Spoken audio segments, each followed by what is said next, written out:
L'annonce de la mort du rugbyman français Christophe Dominici a été un choc dans le monde du sport et les hommages n'ont pas tardé à affluer.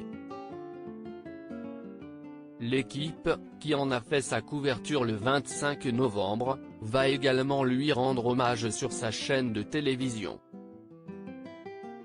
Le groupe a en effet décidé de diffuser ce jeudi 26 novembre le match France-Nouvelle-Zélande, demi-finale de la Coupe du Monde 1999.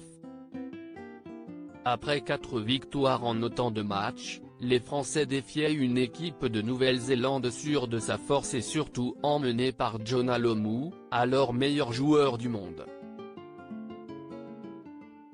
Au terme d'une prestation considérée par beaucoup comme une des meilleures du 15 de France dans toute son histoire, les tricolores s'imposent 43-31 à Twickenham face aux grands favoris de la compétition.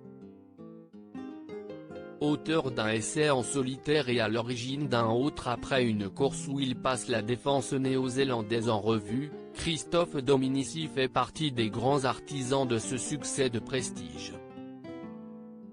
Alors âgé de 27 ans, il entre seulement dans sa deuxième année en sélection nationale et la quittera en 2007 après une Coupe du Monde où la France élimine à nouveau la Nouvelle-Zélande. De nombreux hommages dans le monde entier. Ailier insaisissable, Christophe Dominici fait partie des meilleurs marqueurs d'essais de l'histoire du 15 de France avec 25 réalisations. Le natif de Toulon n'a pas seulement marqué le rugby français mais bien l'histoire de ce sport, en témoigne l'émotion que sa mort a suscité et les nombreux hommages qu'il a reçus. La légende anglaise Jonny Wilkinson a notamment écrit « La mort de Christophe Dominici est terriblement triste. On pense à toutes ses proches.